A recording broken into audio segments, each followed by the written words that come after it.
Welcome. I'm back with another chapter, another segment of the oldest book in the world, The Teachings of Peter Hotel.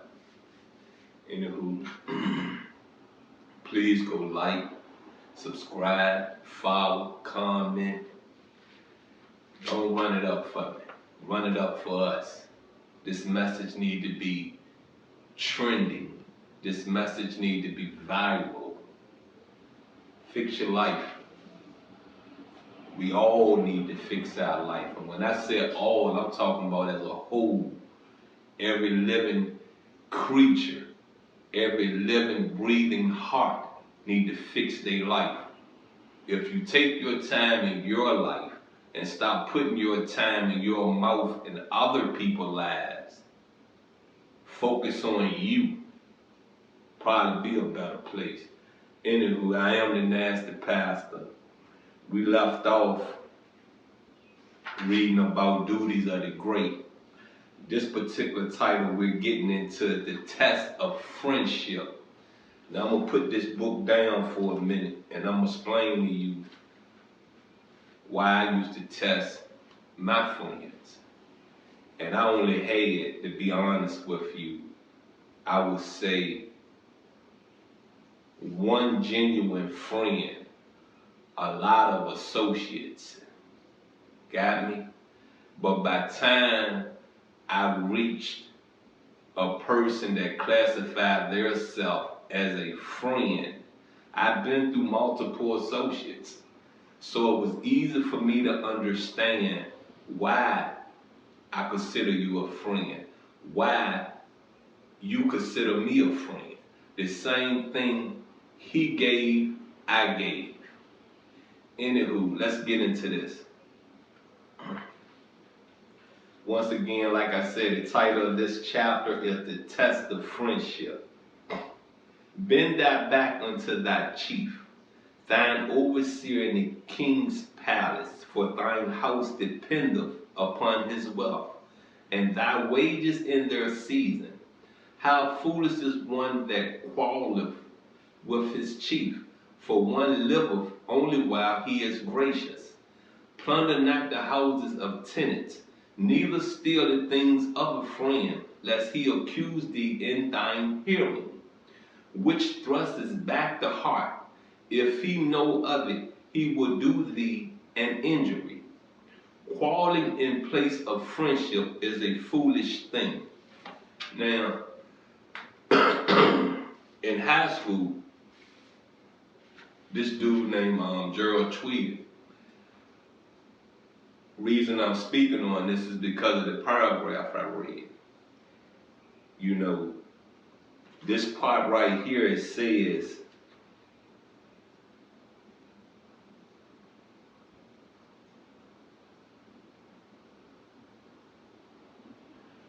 where it says, plunder not the houses of tenants, neither steal the things of a friend, lest he accuse thee in thine hearing. See, he accused me before. I ain't never took nothing from him. I don't believe, put it this way. It was a time I did used to put my hands on people's stuff. You got what I'm saying? And it was a time I woke up and I learned not to never put my hands on nobody's stuff again. And I learned that lesson back in 1996. I had to do 26 months for a stolen car. That was enough to wake me up to say, you know something? Your daughter only 5 months old. You're going into prison for 26 months. She's going to be close to 3 when you come home. You have once again taken something out your life that is needed. As much as that little girl, that infant need me in her life, I needed her in mine also. So, so basically what I'm saying is this right here, right? Dude accused me of something. And he accused me of messing with a woman that I put him down with. Now, that don't make sense to me because why would I put you down with her? If I wanted to sex her, be with her. When she pulled up on me to put her down with you, don't you think I would have intervened? So I knew then, out of the years we hung together, there's no way possible you knew me. I knew him, but there's no way possible he knew me. Let's get back into this reading.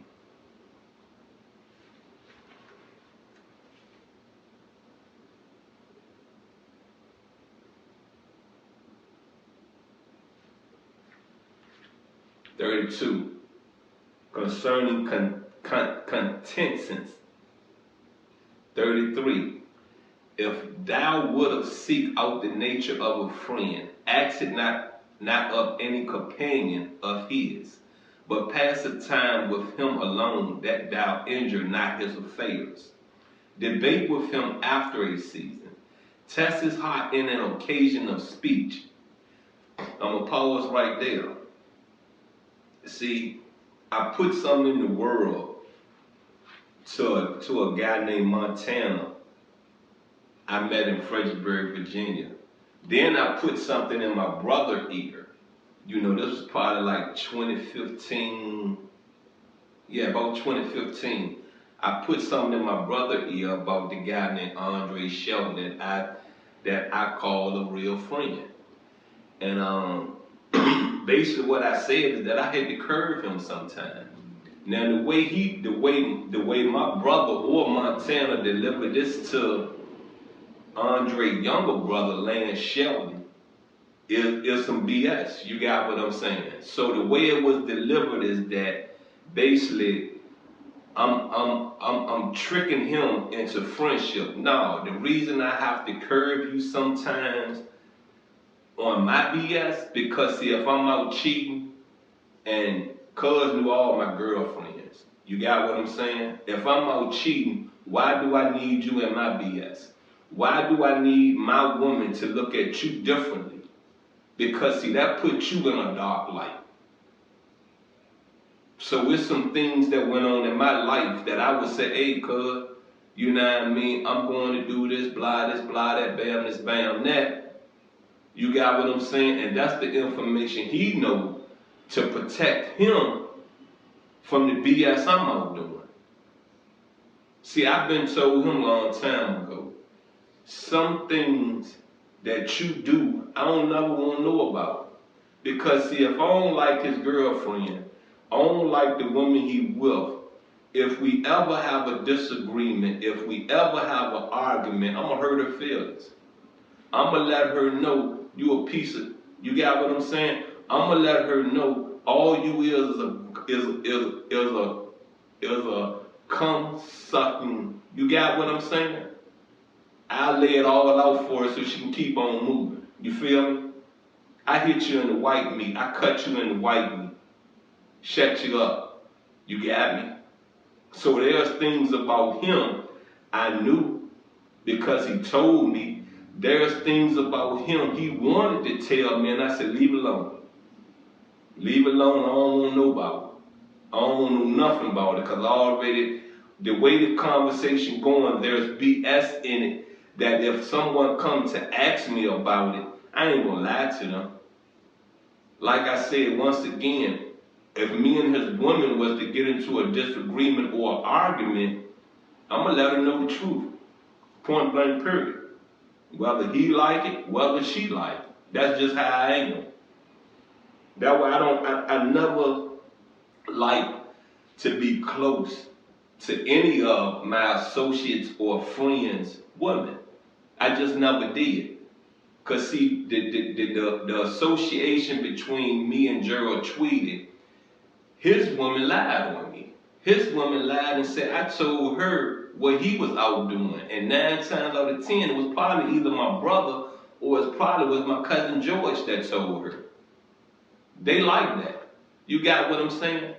That's what type of men there are, because they feel that the woman they go back and tell it, you know, the business to is going to reward them with some agenda. That's how they think. If I'm going to tell you the truth, I'm not looking for a reward from you. The reward is the fact that you met someone that will be truthful to you. That's the reward in what I do. You can ask or you can push buttons. The better way is to ask. Not to push my buttons, because you ain't gonna like how it come out. When he hath told thee his past life, he hath made an opportunity that thou may either be ashamed for him or be familiar with him. That part, that sentence, once again, like I said, mostly everything I love. You got me? Mostly everything I love. I say this. Between Mookie, between Drake, they know it all. I laid it out to them. You got what I'm saying? I didn't hold back my past. I didn't hold back the things that tick me off. I didn't hold back the things I've done wrong. I laid it out. Here, bam, here, bam. Because see, that was a test to me to see where it goes. And I know for a fact, if they would have ever talked about it, you got what I'm saying? I would have been known about it. It would have been boomerang back to me where that I would have understood who gave that information up. So when I say my past, my tribulations, my convictions, my criminal actions are dead. They're in the grave. Now go dig them up and find out about it. Be not reserved with him when he opens speech. Neither answer him after a scornful manner. Withdraw not thyself from him, neither interrupt him whose matter is not yet ended, whom it is possible to benefit.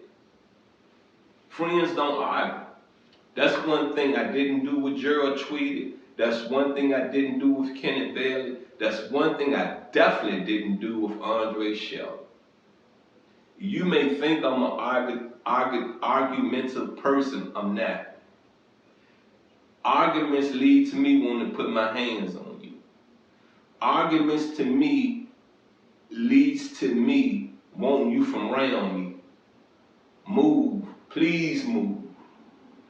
And to take it back, you know, I'm on Instagram this morning. I'm listening to TD Jakes talking about, you know, sometimes it's good to keep your enemy close. It's not. Not in my case. Because, see, I'm going to keep picking with you till we argue. Because, see, that's what I want us to argue so I can get heated and go on and knock you out. In other words, like I said, give me a reason. 34. Let thy face be bright what time thou livest. That which goeth into the storehouse must come out therefrom. And bread is to be shared. You got it? To be shared. That's when I knew when Andre Sheldon opened his house up to me, and I'm talking about with keys, and I didn't have to get up, go to work with him. I did not have to tell him I'm coming in. You know what I mean? That's when I knew this a real friend. That's when I knew this man got me. You got what I'm saying? He told me get out the streets. He got me. I said, you know something, you got me, then I ain't going in the streets. I've been laid the issues out between me and my mom. I've been laid the issues out between me and my brother, my family, period. You got it? He made sure I had a roof over my head. I had to pay rent. But one thing about it, if I didn't have a job, I didn't have no rent. I didn't owe him anything. Made sure I ate. Made sure I went without nothing.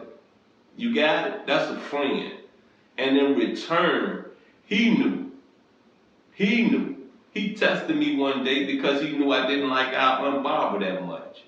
You got what I'm saying? And what he said to me was this. Well, me, Mama, and Bibi, we going up to the casino. You know, we probably stop up in Fredericksburg first, man, and chill. You think it'll be okay? We can stay? I said, hold up, cuz I've been told you a long time ago, My roof is your roof. So why wouldn't it be Mama's and Bibby's roof? That he paused on me. He ain't never a person without words.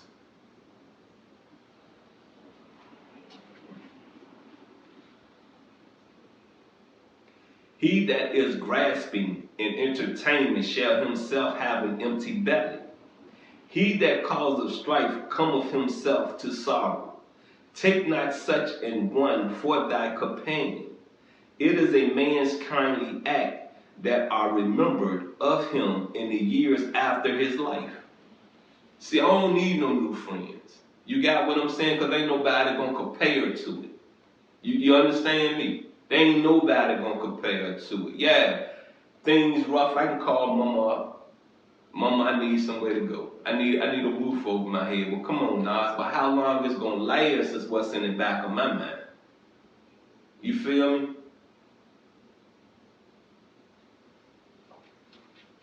35. Know well thy merchants, for when thine affairs are in evil case, thy good repute among thy friends is a channel which is filled. It is more important than the dignities of a man, and the wealth of one passeth to another. The good repute of a man's son is a glory unto him, and a good character is for remembrance. Well, that's the end of that chapter. It was short, and I'm going to say this to you, friends are hard to come by. I've been blessed to have one true friend in my life that I can really say was a friend. I've also been blessed to understand the difference between an associate and a friend. Got me? Feel me? There are certain things friendship bring, and there are certain things being a friend you have to give. I didn't talk about him. He didn't talk about me. What we talked about together, one-on-one, stayed one-on-one. My business, not your business, unless I feel comfortable when your ears are present to tell it. It's not for you to go run my business. You feel me? It's not for me to go run your business to no one. You get me? We make mistakes in friendship, calling people friends that are not. We make mistakes in loving people when they don't love us back. I saw a movie yesterday, or a couple of days ago. This woman, she was a virgin. The first day, dude got with her, smacked her. First day, dude got with her, talked to her like he a pimp or something. Next, he got her out here sexing his friends. Next thing you know, he got her out here stealing. Next thing, when he met the parents, he just disrespecting the parents. But she's in love. How are you in love with someone that don't care about you? So I say this, figure it. You don't like being lonely? Then you must like your feelings being hurt. You must like your heart being cold. You must like laying in your bed or on your couch crying. Anywho, once again, I am the Nasty Pastor. Please go like, share, subscribe, follow my social medias. And look, if I don't love you, don't nobody else love you. I'm out. You've been with the Nasty Pastor.